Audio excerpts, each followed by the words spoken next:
Yes po, live. Live na po tayo. Loud and Naririnig na. Okay. Good morning to everyone. Good morning to all CHF members, and good morning to all who will watch.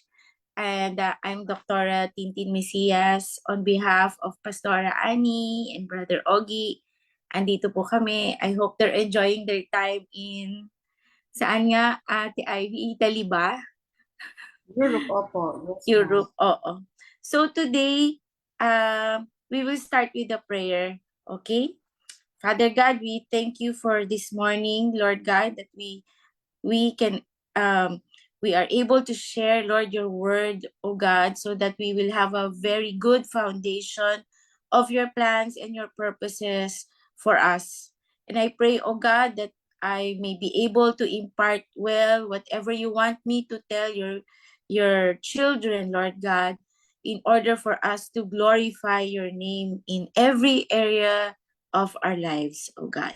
We glorify you, we magnify you, we thank you for your Holy Spirit as you anoint me to preach your word today.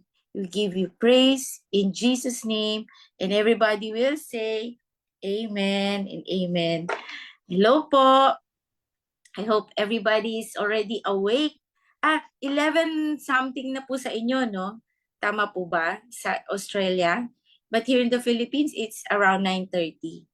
So, nakikita niyo po sa screen, Ate Ivy, nakikita ba ang title po ng ating preaching or teaching today is Created to Be. Yan.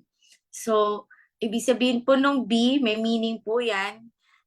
Ang naipost po yata kagabi is to be, letter BE. Pero initial B kasi we're going to have a series if kami po ni Pastor June will be handling the Sunday worship.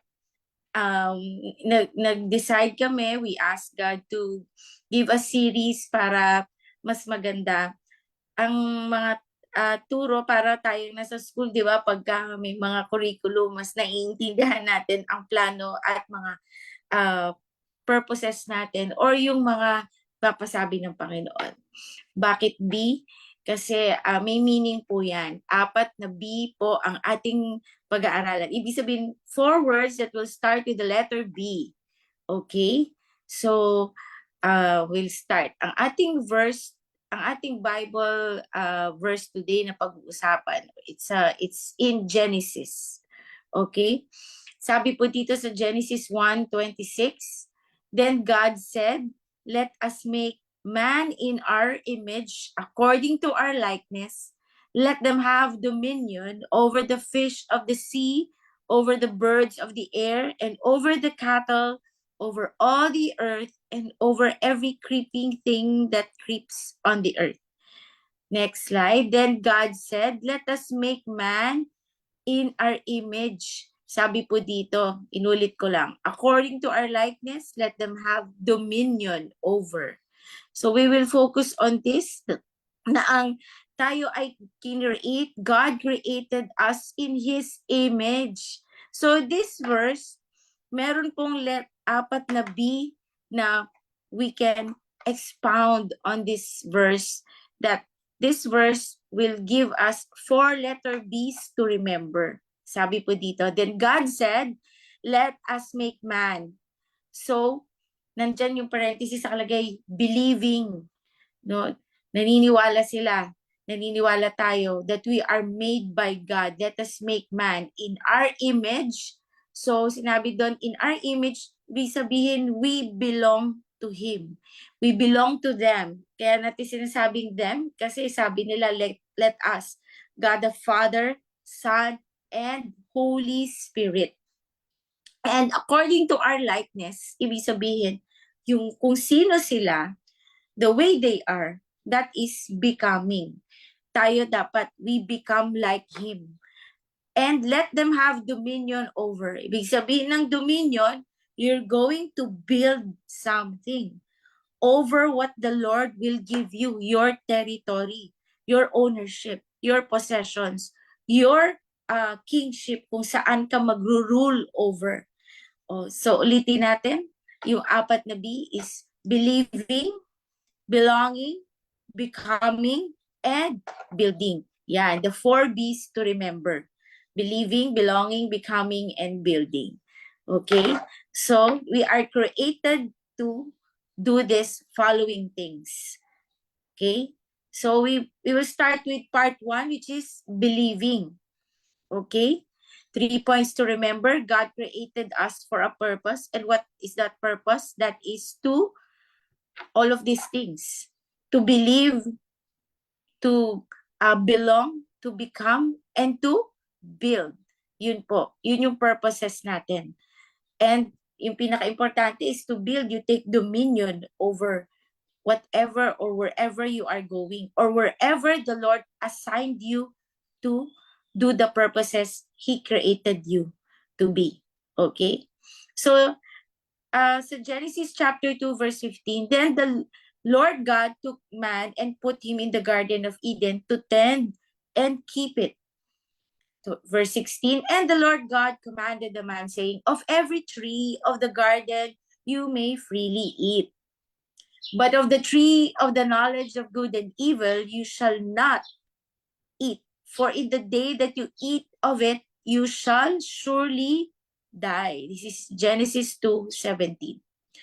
Now the serpent was more crafty than any of the wild animals the Lord God had made. He said to the woman, did God really say you must not eat from any tree in the garden? Ako, kinwestiyon ng ni Satan si Eve. Kinausap si Eve. Okay? The woman said to the serpent, we may eat fruit from the trees in the garden, but God did say you must not eat fruit from the tree that is in the middle of the garden. And you must not touch it or you will die. Nagdagdag na si Eve. Wala naman sinabi si Lord na you must not touch it. No, nagdagdag na siya. You must not touch it or you will die. And then next verse, you will not certainly die, the serpent said to the woman, for God knows that when you eat from it, your eyes will be opened and you will be like God, knowing good and evil. Oh no. No? Tinwist na ni serpent ang salita ng Diyos. You know, God created Adam and Eve with the desire that they would believe what He said. The first thing that the Lord is asking from Adam and Eve is to believe what He said. Okay? So, ang kine-question ng serpent is, totoo kaya ang sinabi ng Diyos? Tinitwist na niya. So, the first thing that the enemy would always try to do in our lives is to check if we believe the Lord or if we believe the Word of God or if we believe the promises of God. Yan. Isa yan sa madalas na nangyayari sa isang Kristiyano. Wow, talaga? Naniniwala ka na walang imposible sa Diyos? O talaga? Bibigyan ka ba talaga ni Lord ng blessings for today? O talaga, yung pinagpe-pray mo, maniwala na sasagutin ng Panginoon yan. Napaka-imposible ng pinagpe-pray mo that you are praying for such and such. But sometimes, the enemy will check our hearts or even our minds and our souls that if we really truly believe that God can do mighty things through you. Amen? Ito talaga yung madalas i-check ng Lord and nang tuksuin tayo ng kaaway kung naniniwala tayo sa mga pangako ng Diyos. Amen? That He loves us. Talaga, mahal ka ba talaga ng Lord? Bakit ganyan ang pinagdadaanan mo? Bakit ang dami mong trials? Bakit ang dami mong bigatin na feeling mo ikaw lang mag-isa sa mundo? You're all alone in the world. You think that sometimes the world, you're carrying the whole world and the enemy would check, are you really being carried by God? Is He the one vindicating you in your problems or even with your situations? Is He the one giving you strength? Yan. Will you worry about what you should eat? Ang sabi ng Lord, do not worry. Do you really believe that? Ako, minsan, chinecheck ako ng Lord dyan sa araw-araw na tinatahak. Sometimes, God is allowing this kind of shaking upon our lives to really check if we really believe Him, if we really hold on to His word rather than the promises of men. Amen? So ito si Adam and Eve, unang-unang tinukso ng kaaway. Naniniwala ba kayo that you will really die? No, ang sabi niya, no? You will not certainly die. Sabi niya, the serpent said, for God knows that when you eat from it, iniba niya. Iniba niya yung word ni Lord. Sinabi niya, pag kinain niyo yan, hindi kayo mamamatay. Pero your eyes will be open. And you will be like God. So, this is the plan of the enemy to always distort what the Lord is telling us, to always sway us from our destiny, to always remove us from the plans of God in our lives. That's His plan. Always to kill, steal, and destroy. Yun. At pinatulan nga ni Eve. No? Nakakalukot. It's so sad that she believed the word of the enemy rather than believing the word of God. Okay? So, ito yung desire ng Panginoon. God desired Eve for them to learn by faith and not by experience. No, minsan sinasabi the best teacher is experience. Actually, no. We should not base our life experiences, and mas maganda nga wag mo nang maranasan yung masasama eh. Tama ba?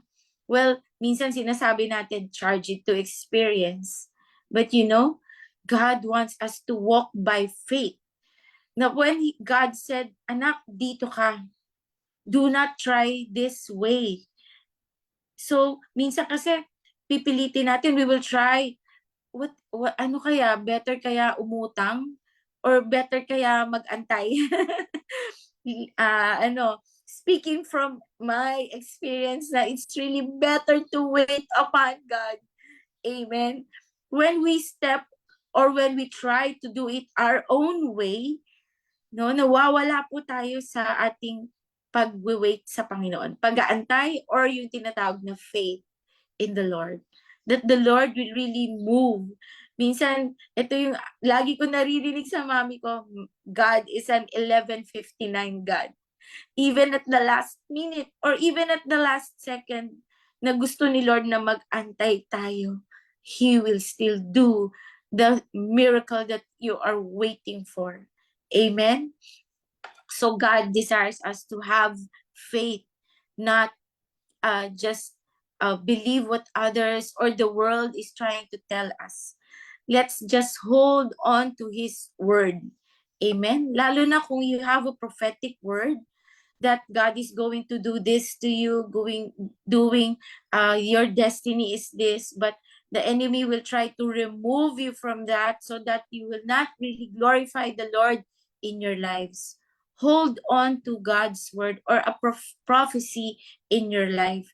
And you just wait, and the Lord will just move mightily in our lives. So 3 points to remember. The first one is God created us for a purpose. And then God created us to believe Him first. Sa Kanya muna tayo maniniwala, mauna muna siya all the time. Kaya nga yung word niya, seek Him first and His righteousness and His kingdom, and then all these things will be added unto Him. Yung first, talagang very important yan. So, ano ba yung first sa buhay natin? What is the first thing you really believe in? What is the first thing you really do in every morning and and even the last thing you do before you sleep? No, ang very vivid po itong belief in the Lord. Now, the first thing to do is to believe in God. So, we will expound on the word believe. So, how many times kaya binanggit yung salitang believe? I will try to mention some but not all. Sobrang dami po na God is emphasizing on the word, believe in me, believe in my word, believe in what I can do for your life. So believe him first. It is written in Numbers 14:11. The Lord said to Moses, how long will these people treat me with contempt? How long will they refuse to believe in me in spite all the signs I have performed among them? Naranasan na ng mga Israelites, no? The Jews experience the goodness, the miracles of God when Moses led them out of Egypt into the promised land. Though Moses was not able to reach the promised land, pero when they were roaming around for 40 years, nakita nila, naranasan nila, they experienced what? Nahati ang Red Sea, they experienced the clouds by day, the fire by night, manna from heaven. They experienced provision of healing, etc. Still, they question God. Still, they refuse to believe. God is asking for them to believe. That's why they have experienced this, for them to understand how powerful God is, and na alam nila, nakakampi nila si Lord. Yun, that's the problem. Na when sometimes we forget our experiences with God, when we face a trial in front of us, but we had experiences in the past that God was faithful and providing and giving us miracles, then when our faith is being leveled up, o kaya tumataas ng ating maturity in God, then there's another trial that will check another area in our lives that sometimes we forget what God has done in the past. Amen po ba? Ako din, minsan ganun. Naalala ko, meron akong hinaharap in front of me, a very big trial. And then, worry will come in. Sometimes, doubt will come in. And then, kaya to ni Lord? Kaya ni Lord sa buhay ko? Then the Lord will remind me, did I not do this in your past life? Did I not remove you from this problem? Did I not give any solution? Did I not make a miracle out of your problem? And then the Lord will pacify me and comfort me. And I will say, oo nga Lord, no? Mas malaki pa nga pala yung problema ko noon. Tas ngayon, maliit lang. Na-agitate na ako, na-irritate na ako, nagiging anxious na ako. Siguro meron pang dapat talagang ipaintindi, or yung foundation ko should be really, really founded in His Word. Amen? So, ito, mini-mention po dito, how long will they refuse to believe? God is telling Moses. No, they refuse to believe that God has been doing so many miracles in their lives, yet they still complain, they still ask, they still question God. O, di ba? If I have told you earthly things, John chapter 3 verse 12, and you do not believe, how will you believe it if I tell you heavenly things? No, sa John chapter 3 verse 12. This is so true. If I have told you earthly things, tapos hindi naman tayo naniniwala, how can really God give us the secrets of heaven? You know, God is full of miracles, full of mysteries, full of secrets that a Christian or us as children can use. Mga weapons, mga anointing that God is not giving us yet, because sometimes the earthly things that He has given us, we still question, or we still do not even apply in our lives. It's very important. If God will see us apply simple things or simple verses in our lives that we seem to neglect or even ignore sometimes, how can He give us more of His anointing? Okay, yung simple lang na do not worry for, do you see the birds and the flowers? I've been taking care of them. been giving them food. I've been giving them yung mga flowers, like yung clothes mo, yung worries mo. If you don't believe in that He will take care of it, how can the Lord give us more things to use in our lives? More weapons, more anointing, more spiritual warfare, more revelation in intercession. So this is a verse that is very important. God is telling us to believe so that He can give us heavenly things. Verse 13, no one has ascended to heaven but who came down from heaven. That is the Son of Man who is in heaven. Verse 14, and as Moses lifted up the serpent in the wilderness, even so must the Son of Man he lifted up. If we will recall, Moses lifted up a serpent, ginawa lang niya in the wilderness. And sabi, maniwala lang doon, so that during that time, may mga sakit ang mga Jews. So, when he lifted it up and believed, yun ang pinautos ng Panginoon sa kanya, and the people were healed. Even so must the Son of Man be lifted up, that, this is verse 15, whoever believes in Him should not perish, but have eternal life. At ang very famous na verse 16, for God so loved the world that He gave His only begotten Son, that whoever believes in Him should not perish but have everlasting life. Grabe, it's so easy. It's so easy not to perish. You just have to believe. But even if it looks or seems easy to believe, the enemy will always try to what? To give you doubts to believe. To what? To tempt you to not have that kind of belief. He will always try to sway you not to put your faith in God. So, imagine, etong verse na to, isa lang ang hiningi niya. Whoever believes. Amen? Isa lang. That's it. You just have to believe in Him, that He gave His only begotten Son, to believe in what Jesus has done on the cross for us, to believe that He was raised from the dead after 3 days, to believe that He is in us if we believe in that. So sometimes, when we have received Jesus in our lives, people will ask, talaga bang born again na ako? Or talaga bang nandito siya sa akin? Talaga bang kaya niya ako i-transform? Okay?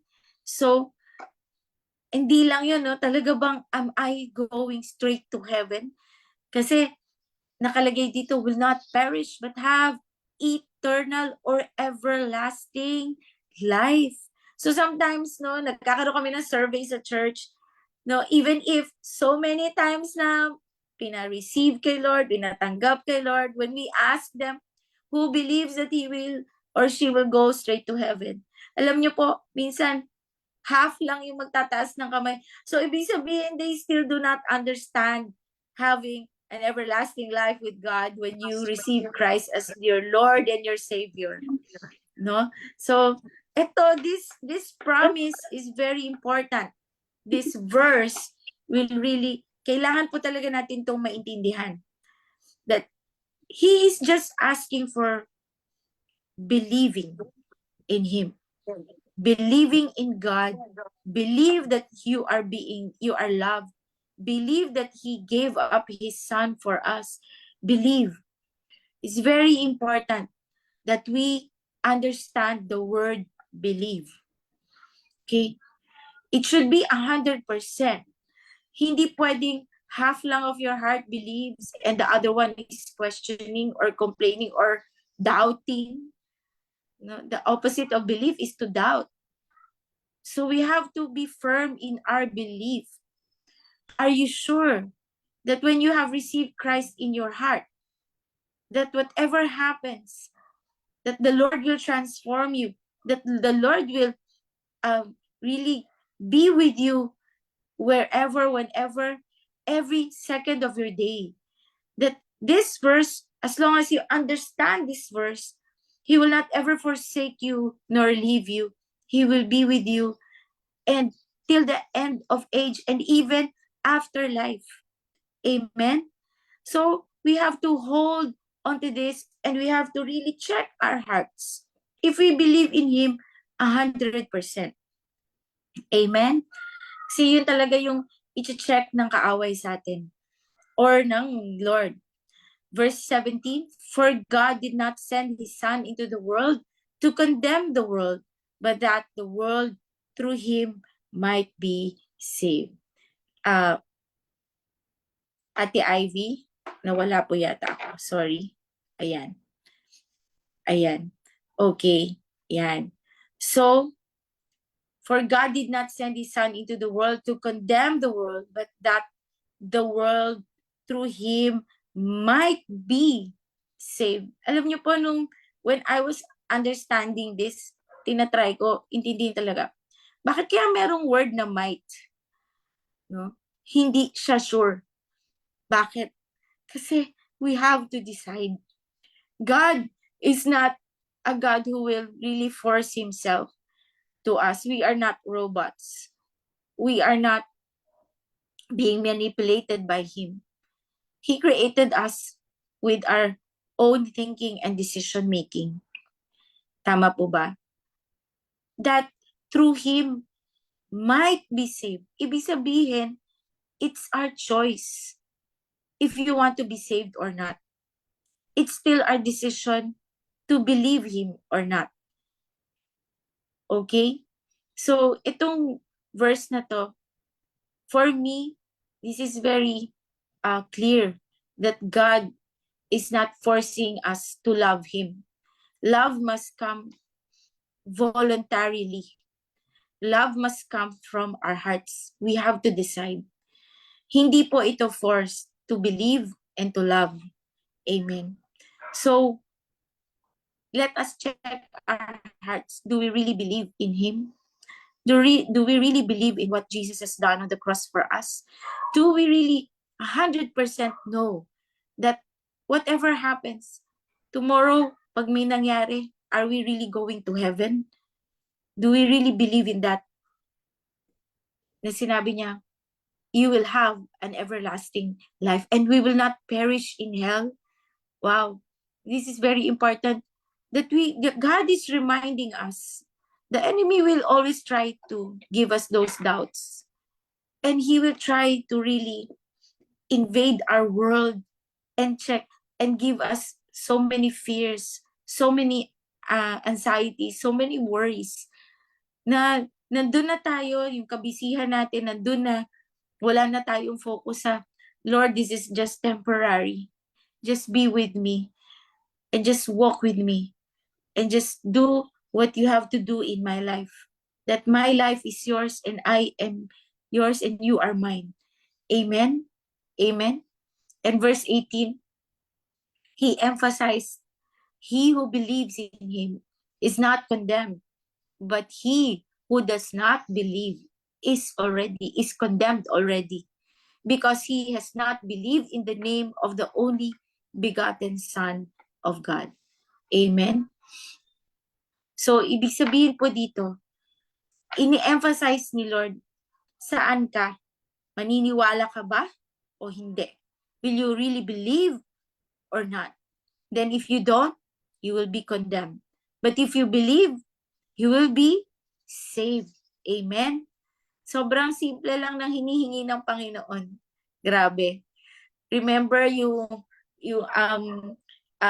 nasa cross na si Jesus at yung katabi niya, yung two criminals, and the other criminal said, hey, Jesus, save us. Kung ikaw talaga yung Savior or you're the Messiah, save us. Sabi naman nung isa, uy, ano ka ba? Tayo nga talaga ang dapat na criminal. Tayo yung dapat na kokondemn. Tayo lang. He is innocent. And then he mentioned, sabi niya, Master, remember me, sabi niya, when you go to your kingdom. Imagine, sinabi lang nung nasa tabi niya, remember me. Sabi niya ganon. Ibig sabihin, naniniwala siya kay Jesus. Tapos napaka-humble ng taong sabi niya, alalahanin mo lang ako, Lord. Sabi niya ganyan, alalahanin mo lang. Pero inamin niya na siya yung kriminal, siya yung may pagkakasala. Inamin niya na makasalanan siya. And that kind of humility that he mentioned, just remember me. And God knew that he believes in him. And Jesus said, ngayon din, you are with me in paradise. You will be with me in paradise. Grabe. A simple word that he said, remember me, God. And God already took it as belief. Amen? Grabe. So, mga kapatid, the enemy again will try to distort our beliefs, our belief in God. Do not let him do that. Have 100% conviction of God, of your love for God, your belief in God. Amen?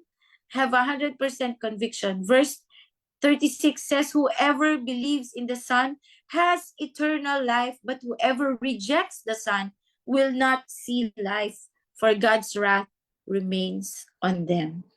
No, I've been checking some videos online. Napakadami ng dumadami na ang mga taong nagiging atheist or nagiging agnostic. And it's so sad that because of what the enemy is trying to do in the world, no? I had a patient recently who had some skin rashes. By the way, I'm a practicing dermatologist and doing alternative medicine.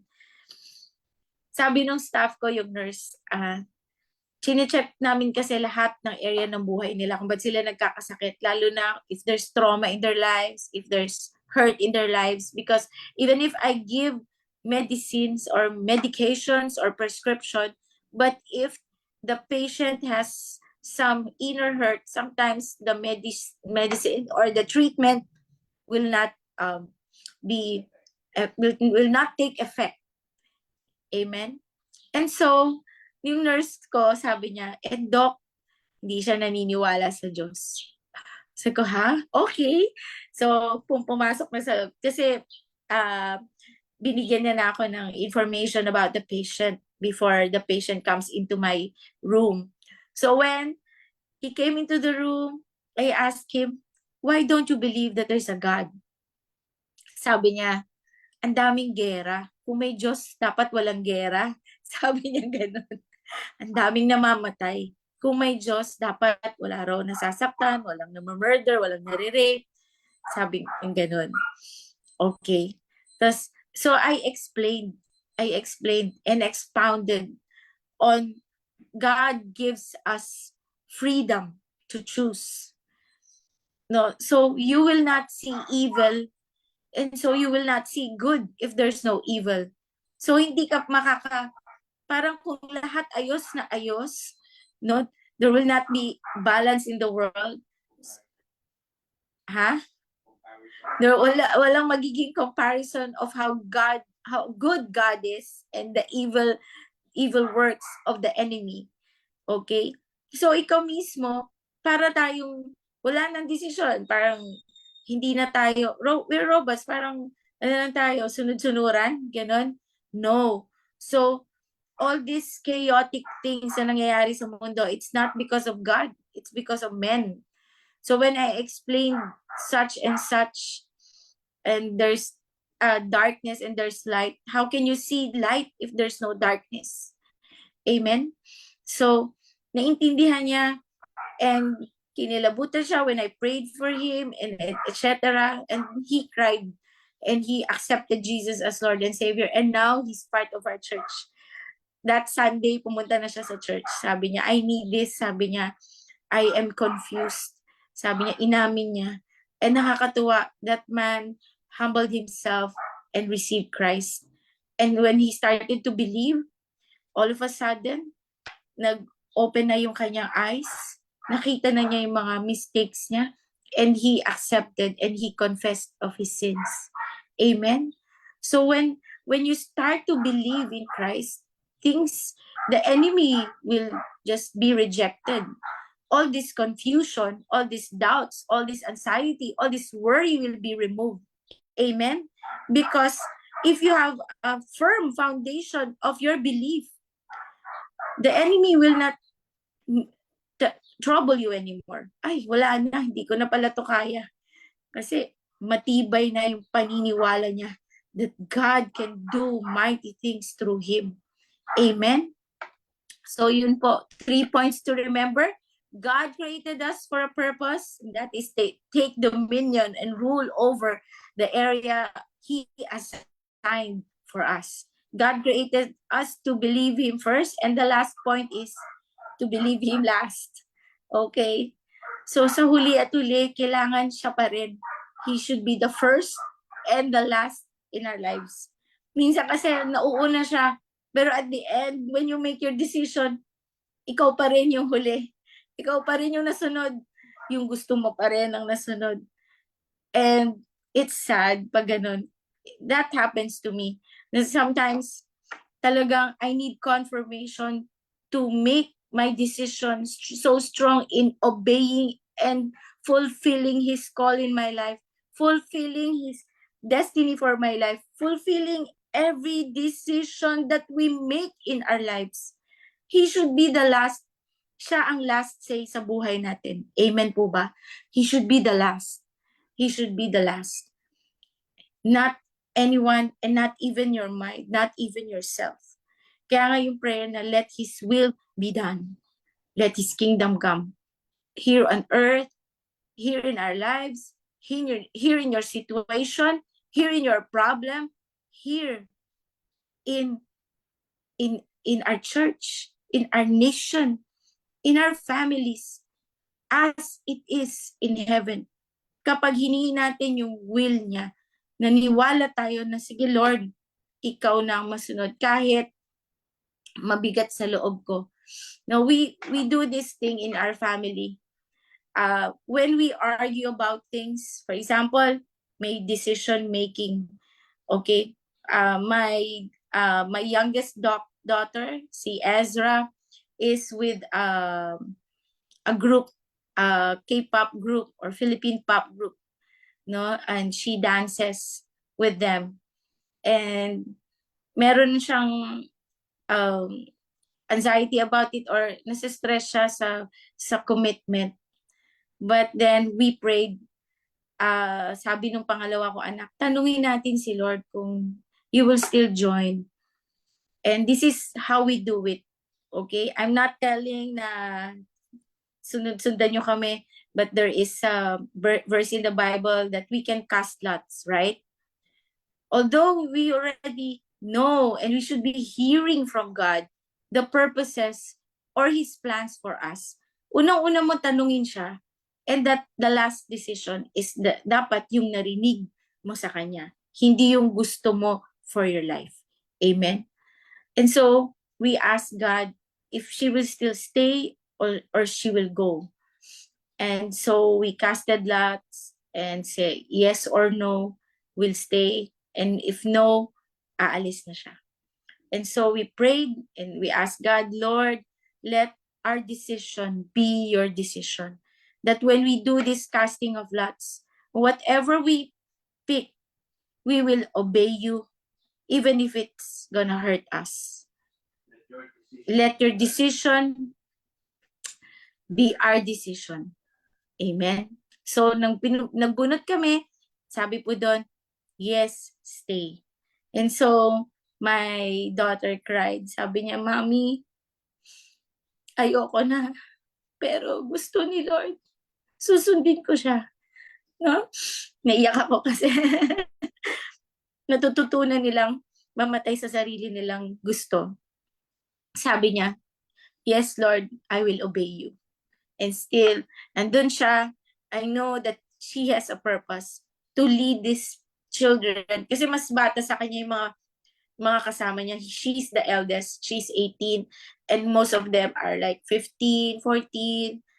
And they see her as the ate. And they see her as the mom. Or they see her and they, a big sister, and they see her as a good example na tinuturuan niya wag magmura, and tinuturuan niya before practicing, pray muna tayo. Tinuturuan niya na after practicing, let's give thanks to God and also pray. And she's, thank you Lord, and she's being used by God in their group. Amen. So these are yung last say pa rin sa family namin.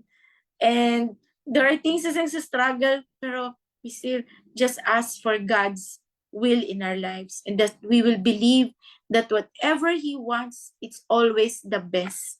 Amen. So do not let your hearts be troubled, your heart be troubled or afraid or cowardly. Believe confidently in God and trust in Him. Have faith, hold on to it, rely on it, keep believing, keep going, and believe also in me. John 14 verse 1. Isa yan sa verse na paborito ko na nandun sa aming clinic na naka-post para sa mga patients namin with cancer. No? Do not let your heart be troubled, even if you're sick or you have no money or if you have so many problems in your family. Sabi lang ng Panginoon, believe in God and trust in Him. Amen? So, ito po, tapos na po yung ating pagtuturo. Meron lang question that you can discuss together, and even question sa sarili natin. Who has the last say in our lives? Who has the last say in your life? Thank you, and let's pray. We were created to believe in God. That's the first B. And the next Sunday, ibang B naman ang ating pag-aaralan. Lord, we thank you for today. We bless you and we magnify you in our lives. Continue to check our hearts that if we truly believe, if we have any doubts, Lord God, please forgive us. If we have anxiety and worries, please forgive us. If we sometimes are confused, please forgive us, Father. Lord, I pray that as we continue our walk with you in our Christian life, our walk with you to mature, Lord God, our walk with you, that we will always believe, and that you have emphasized on this today, that maybe you are checking our hearts, that sometimes there is at least maybe a 1% doubt. Lord God, please, Lord God, I pray that you will just continuously move in our lives, and that we will understand, Lord God, that we have to believe and not doubt. And you just give us that decision making, Lord God, that when we decide on things, that we will really ask for your will in our lives. And we know for sure that when your will is accomplished, you will be glorified, O God. And I thank you for all our brethren that are listening right now, that we have come to believe in you 100, even more, Lord God, 100%. Thank you, Lord. We give you honor and we give you praise in Jesus' name. Amen. Amen po. Magandang umaga po. Good morning to everyone. Amen. Good morning. Thank you, Pastor.